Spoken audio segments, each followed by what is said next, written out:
I know, you've got questions. Probably the biggest question is, how did you get walnut for that cheap? Well, that walnut was green as green can be. It was literally just milled a couple days before I picked it up, so super wet, which is why I had to dry it for 2 years before I could actually use it. The standard rule of thumb for air drying is generally 1 year for every inch of thickness. And then I was finally able to use it, and the first step was I cut off all those pesky live edges, because who wants those? And then, using my homemade router sled, I flattened each board one by one, which was a pain, but it works perfectly. And once I had the top flattened, I did run these through my planer to flatten the other side down to final dimension. Now, to get thick enough material for all the components of my base for the table, I needed to glue up a bunch of 8/4 together. And to do that, I really needed to make sure that material was flat and square. So I went over to my buddy Keith at Halstead Woodworks and used his joiner and got all those parts flat and square. And then back at my shop, so I'm using a little method here I have never used, nor have I used since, but I'm using some dowels, which I custom made using some pliers. That way, when I glue these together, they don't slip and slide all over the place. It keeps them stationary and keeps the edges as flush as possible. It seemed to work pretty good, and to be honest, I kind of forgot about this, so I may use this in the future. The problem is you just got to make sure that when you cut through, you don't hit one of those dowels and they're visible. All right, that's a nice level of squeeze out you can see there. Then we can flip it over and get some clamps going in the other direction at the top and even more squeeze out. And as you can see, nice and flush. So the dowel trick worked, patent pending. And with my blanks dried, it was time to make some massively gargantuan half-lap joints with my dado stack. Now these will serve as the top and bottom, basically crosses for the table base, which I have outlined here in red. And you'll also notice I had to glue on another piece of 3/4 inch material to give me a 3.5 inch thickness. Now these are 4 inches wide, but this section until I glue on another piece is 3.5 inches thick.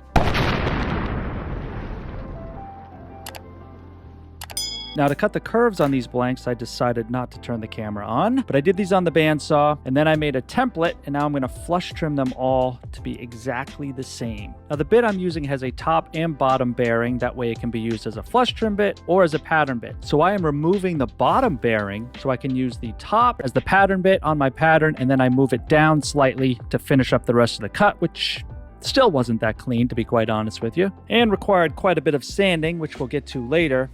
Now what you see here in green is another piece of 3/4 that I need to glue onto the top of these blanks. Now unfortunately when I did this, I glued them up just past where that arc started, so I needed to give it just a little bit of a trim. So using the track saw and then a sacrificial piece front and back so I don't get any tear out, I made that cut and then cleaned it up with a chisel. And here are what some look like with glued and still need cleanup, and here are what the other ones look like sanded. And then I could do the glue up of our big half-lap joints. And as these friendly red arrows will point out, I put some blocks underneath, which allowed me to get that clamp under there with plenty of clearance. And don't forget to check for square. And because I didn't have a router bit to give me the profile I wanted, I went hog wild with a 2.5 inch Forstner bit using a piece front and back to prevent any tear out.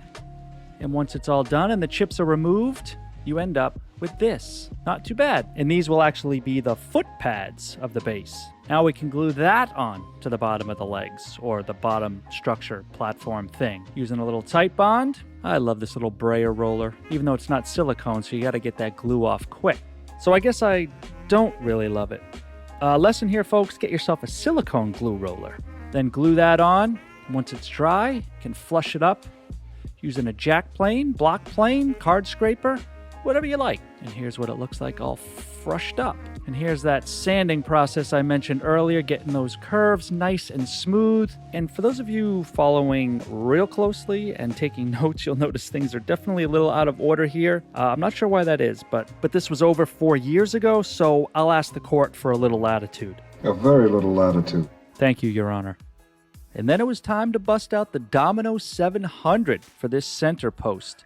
I'm using 10 by 100 dominoes to attach this to the base, well, the bottom base thing and then the upper base thing. Here's the domino in the vertical mode, just to show you that I did those. And here's a little test fit. Oh, and another test fit. These things look like vanilla wafers. Man, this thing was heavy. And those dominoes are cut a little bit loose just so I have some wiggle room, which is why that is shaking back and forth like a tree in the wind.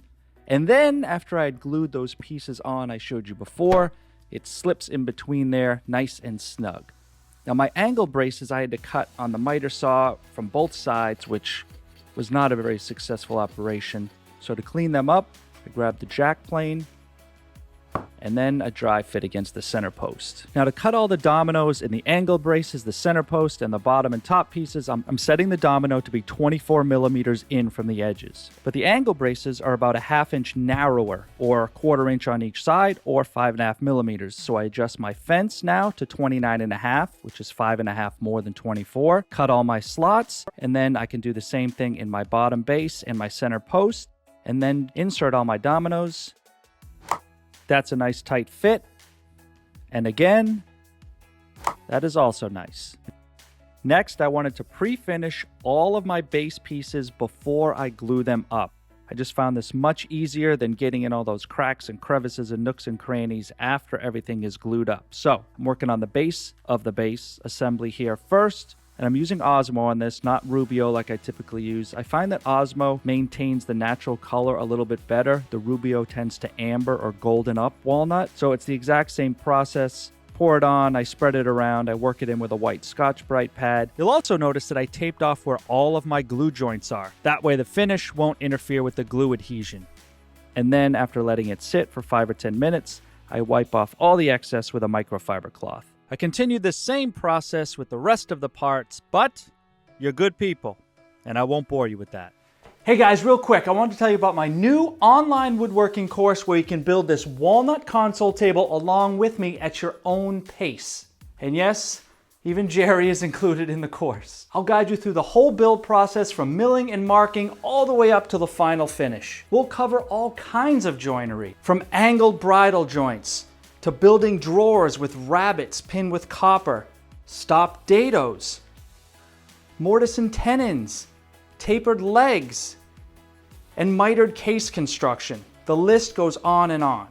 So if this is something you're interested in, I'm gonna leave a link below where you can go and check out the website and sign up for the course. But if you're not quite ready yet, I also have a 3-part free video series that you can sign up for, which I go into some common woodworking mistakes, as well as some tips and tricks that you may never have heard of. Then it was time for glue up. Now on this first angle piece, I went with PVA glue. I thought that would give me the requisite open time, but as you can see, it started drying really fast on that end grain. So I slathered some more on there. And then on the actual center post itself, got that in place using some right angle clamping guide things. I realized that PVA was setting up too quick, so I went to hide glue for the remainder of these bottom angle pieces. Now this is just glue up phase 2. Phase 1 was actually the half lap joints and etc. on the bottom and top cross pieces. This is phase 2, whereas you'll notice I just glued these cross braces to the center post, not to the base assembly. That will be the next phase. Oh yes, this is a multi-phase approach. And to do that, total boat, baby. That's right, little KJ, and I'm using Total Boat's high-performance epoxy with the medium hardener, and I've tinted it with some black India ink. So I'm just spreading it all around, and that epoxy gives me plenty of open time to do this. So as I spread it in the domino slots as well as on the faces, then I can hoist this multi-pronged walnut thing in place with the help of my wife. Just lining all the dominoes up and then using some homemade right angle kind of clamp jig things. I can get all those clamped in place and get some good clamping pressure on all of those joints. Ta-da! And now we'll let that dry. And this right here is why I love epoxy. So much open time, takes all the stress off, gives me time to put it in all the little domino slots, on the dominoes, and I can just take my time and be nice and neat about the whole process. It kind of lets me be a bit of an artiste as well and explore my artistic side. Channel my inner Bob Ross. Let's paint several little happy trees and push. Look at there. And when you think about it, at one point, this wood was all happy little trees. Ah, the Velcro. I can't stand Velcro with that tearing sound. Sorry, Morty, but I got to protect my back on this one.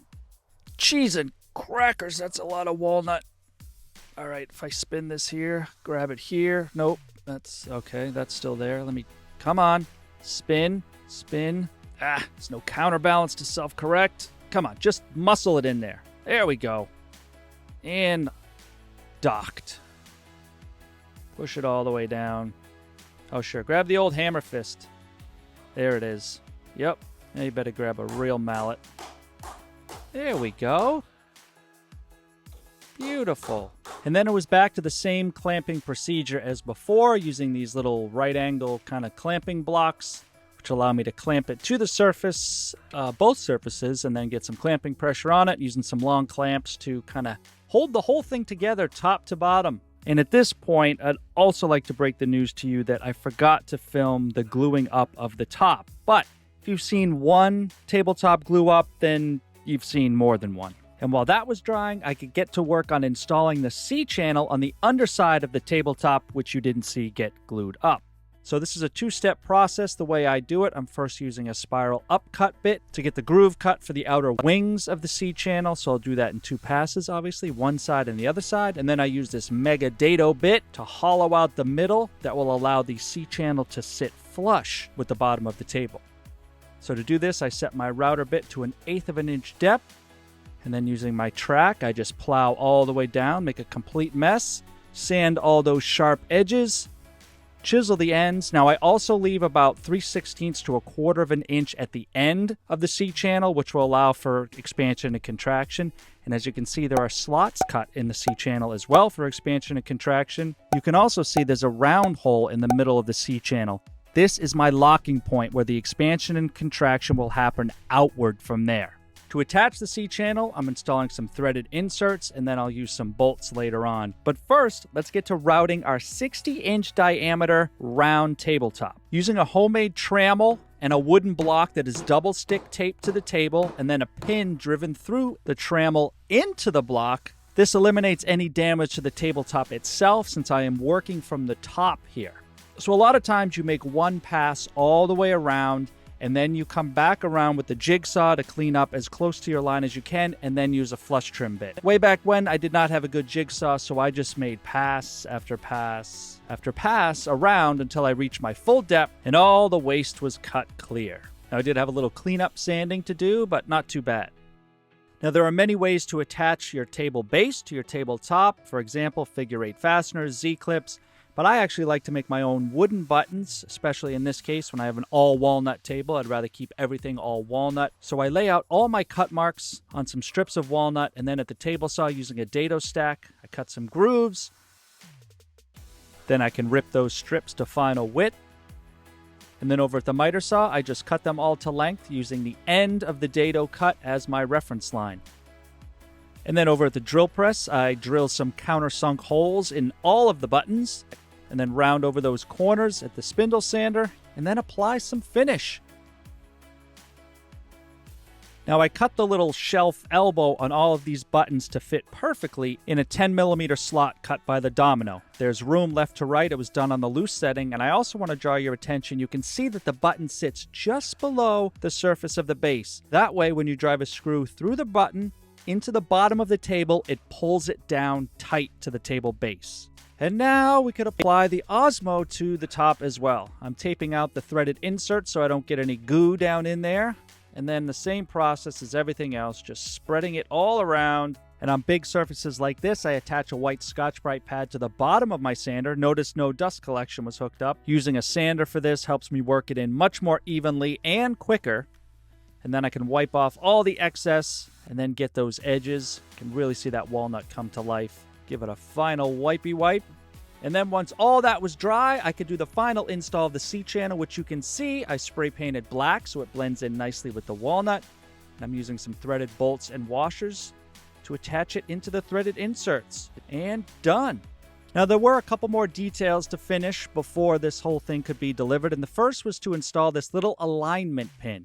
Since this is a round top, if you ever take it off, you want to make sure that it goes right back in the same spot. So I installed a dowel in the very middle into the base, and then this alignment pin, if you spin it around, this makes sure you get it in the exact same spot. As you can see on the right-hand side, one of my buttons goes right into the C channel. So that was a major bummer and a little bit of error in planning on my part. And one final thing to do was to install my little logo medallion at the top of the table base in an inconspicuous area, yet you would easily notice when you dropped your fork on the floor and went to pick it up and looked up, and you could see who built the table in 2018. And like the sign says, it was delivery day, which really all I had to do was carry it inside, drop the top on, align those buttons, and screw them down. And here's a look from the top and then underneath the skirt. Hey-oh! Whoa! You can see that C channel, the buttons, and sorry things are a little blurry. The lighting wasn't great, and this was a very old iPhone. And then some beauty shots outside where the lighting was better. Thanks so much for watching and reliving the process of building this table in my old shop from many years ago. We'll see you on the next build, and I promise it will be from this decade.